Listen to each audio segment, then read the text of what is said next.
¿Sabías tú que para muchos la celebración de la Pascua es solamente una fiesta gastronómica, donde después de haber degustado de un gran banquete se pide a los niños que busquen en el jardín, en el patio o en la propia casa huevos que previamente se han colocado y ya han sido pintados, han sido adornados, ya sea de dulce o de chocolate, para que los pequeños tengan un momento agradable y tengan un beneficio de este? ¿Será acaso este evento lo que la Biblia describe como la Pascua?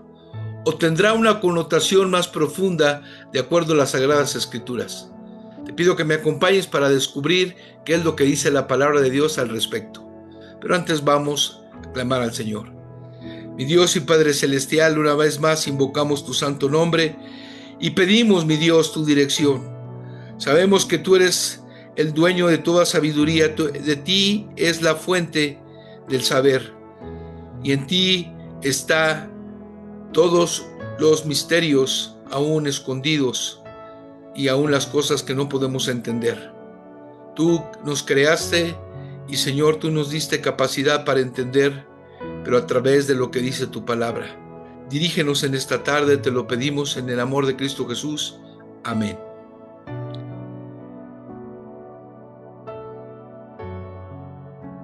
La Pascua judía, conocida en hebreo como el Pesaj, que significa salto o pasar por alto, es la fiesta solemne que el Señor le enseñó al pueblo de Israel que tenía que celebrar, que significa la liberación del pueblo de Israel de Egipto. Cuando Dios llamó a Moisés del monte y lo llevó delante del faraón para libertar a su pueblo, venía una gran encomienda que solamente Dios podía realizar con mano poderosa. El origen de la Pascua está en el libro de Éxodo, capítulo 12. Y en esa porción de la palabra de Dios, el Señor nos enseña en qué consistía este momento o este evento y por qué o para qué lo había mandado. Sabemos que el pueblo judío vivía en esclavitud. Más de 400 años estuvieron bajo el yugo de los egipcios y fue un pueblo tratado duramente. Se les tomó como esclavos y al parecer ellos cada día crecían y se fortalecían más. Y el temor de Faraón era que en un momento dado este pueblo se le rebelara y pudiera acabarlos y destruirlos. Por eso los presionaban y por eso los trataban mal. Sin embargo, el Señor escuchó el clamor de los hebreos y llamó a Moisés para enfrentar al Faraón. Le dijo: deja ir a mi pueblo porque es necesario que él vaya y me adore en el desierto. Como el faraón se resistía, Dios tuvo que actuar poderosamente de acuerdo a lo que dice la palabra del Señor. Y mandó juicio contra Egipto. Mandó 10 plagas que podemos leer en el libro del Éxodo. La plaga de la sangre, de las ranas, de los piojos, de las moscas, de la muerte del ganado, de las úlceras, tanto en hombres como bestias, la plaga del granizo, de las langostas, de las tinieblas. Y la última, y peculiarmente la plaga más tremenda, la muerte de los primogénitos. Esta última fue la que marcó el inicio de la celebración de la Pascua. Dios le dijo a Moisés: toma en cuenta este evento, porque este evento será el primero. Este evento será el primero del año y el primero o el más trascendente para mi pueblo Israel. Dios le dijo que ese mes marcaría el inicio de algo importante para el pueblo y les dio las siguientes instrucciones. Primero, cada familia tenía que buscar un cordero o un cabrito sin mancha de 1 año y tenerlo listo para este evento. Número 2, si la familia era pequeña tenía que juntarse con otra para poder alimentarse del cordero que iba a ser sacrificado. Número 3, el día 14 del mes todos debían sacrificar este animal en la noche y tenían que asarlo y degustarlo, comerlo. 4, era necesario que asaran la carne y que comieran a medianoche con panes sin levadura y con hierbas amargas. Y 5, la sangre del animal tenía que ser recabada en un lebrillo y llevada a la puerta y con ella rociar la puerta y los dinteles de la casa. Todo esto tenía que hacerse porque era mandato del Señor. Y vaya que Israel en este evento fue obediente, porque cada familia lo hizo así.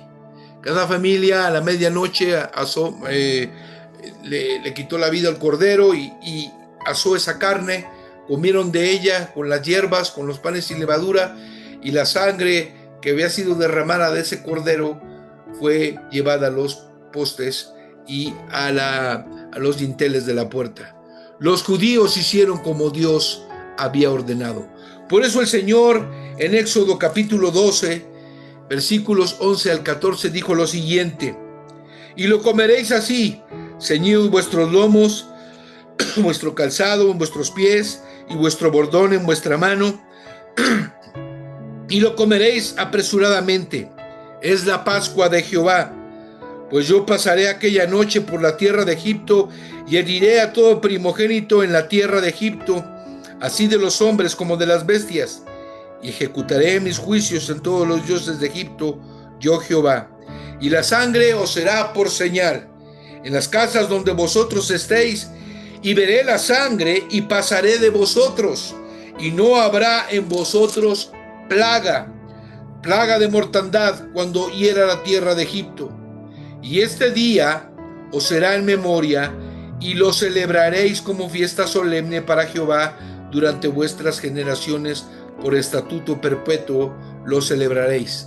Y aún a la fecha el pueblo judío sigue celebrando esta fiesta, que simboliza la libertad que Dios dio a su pueblo de Israel de manos de Egipto. Pero qué tremenda fue esa noche, porque a medianoche, a diferencia de la casa de los judíos, en la casa de todos los egipcios hubo un gran lamento, dice la palabra. Desde la casa del trono donde se sentaba el faraón hasta la casa donde habitaba, o la cárcel donde estaba aquel hombre recluido que era egipcio, todo primogénito fue privado de la vida por la mano poderosa de Dios. Hubo muerte en todas las casas, en todas las familias de Egipto. No hubo una sola familia que no llorara y lamentara la muerte de sus primogénitos. Así también como en las bestias hubo mortandad en los primogénitos. Esto, amados hermanos, nos habla del poder y del juicio de Dios contra Egipto.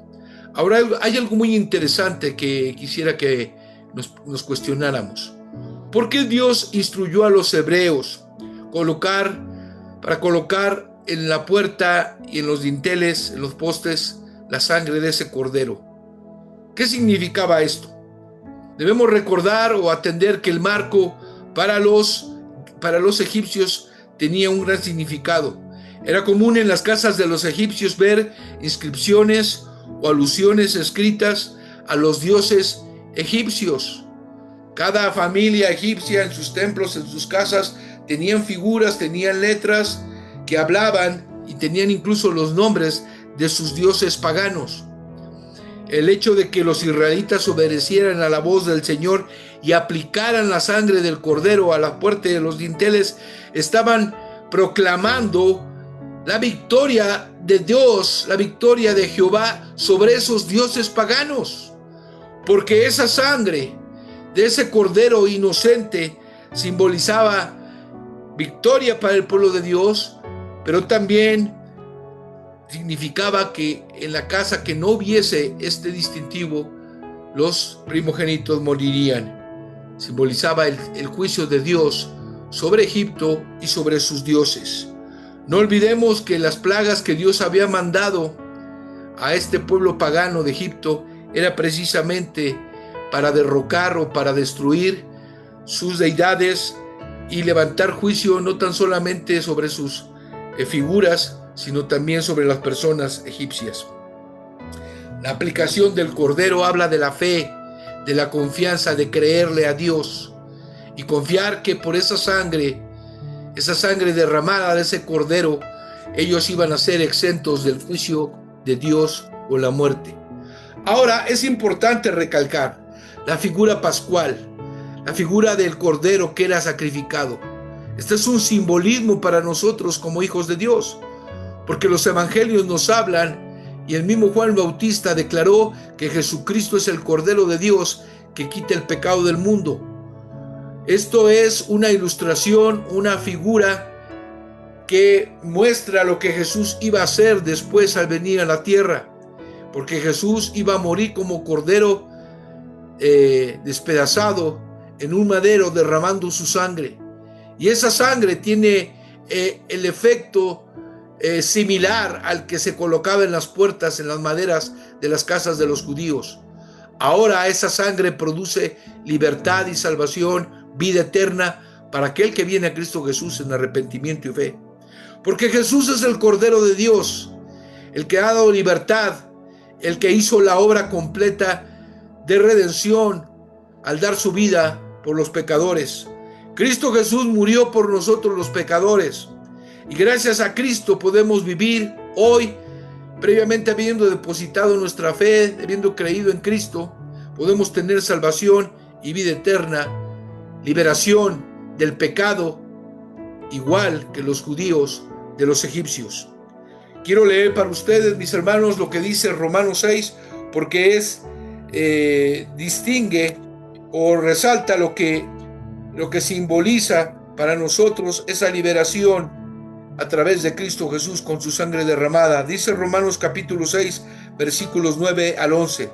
Sabiendo que Cristo, habiendo resucitado de los muertos, ya no muere, la muerte no se enseñorea más de él, porque en cuanto murió el pecado, murió una vez por todas, mas en cuanto vive, para Dios vive.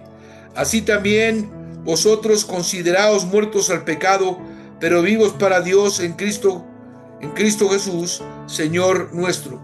Lo que significa, lo que da a entender este pasaje es que Cristo Jesús no va a volver a pasar por ese momento de sacrificio, porque lo hizo una vez y para siempre para darnos libertad. Y este texto nos habla que la sangre del Señor tiene poder para perdonar, pero también nos habla de la victoria, porque Cristo vive. Y este pasaje dice que el Señor vive, y que de la misma manera nosotros debemos morir al pecado y al creer en Cristo, confiar de que Él nos va a dar una vida nueva en Dios. Y esto es real, esto acontece cuando un pecador viene a Cristo Jesús. Por eso hoy podemos gritar a los cuatro vientos que somos salvos por gracia, que somos libres de toda condenación porque Cristo Jesús pagó hasta el último cuadrante de la deuda que había para con el Padre, y que nos ha dado vida eterna, y que nos ha dado salvación, y que ha roto las cadenas. Pero también no tan solo la muerte de Cristo Jesús, sino a través de su resurrección, nuestra fe es poderosa en Él. Por eso cada vez que vayamos y recordemos lo que Jesús hizo por nosotros, estaremos también de alguna manera recordando lo que Dios hizo a través de ese cordero, cuya sangre fue derramada y untada en los postes y en las puertas para que su pueblo fuera liberado. Hoy más que nunca tenemos que agradecer al Señor lo que Él hizo por nosotros.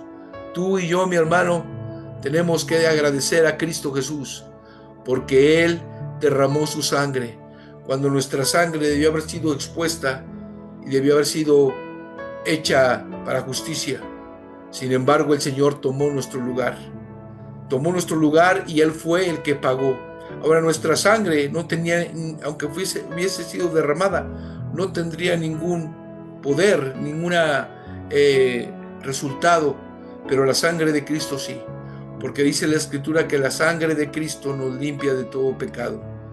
Pensemos y agradezcamos al Señor la liberación que nos dio, al igual que el pueblo de Israel, pero nosotros del yugo del pecado. Bendiciones.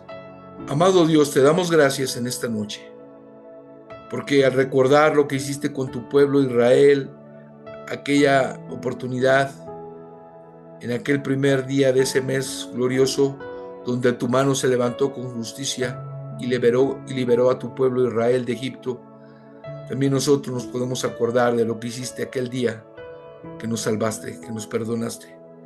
Cuando llenos de pecado y de maldad, vinimos a ti y, Señor, con todo el corazón, te pedimos que nos perdonaras. Gracias porque tu amor es infinito y porque en ese momento encontramos, Señor, un Dios que perdona todos los errores y todo el pecado, un Dios que nos justifica por medio de la fe, un Dios que nos da salvación a través de creer de todo corazón y a través del arrepentimiento de pecados. Gracias, Señor, por lo que hiciste por nosotros. Gracias por aquel día en Cristo Jesús. Amén. Que Dios les bendiga. Nos vemos en la próxima sesión.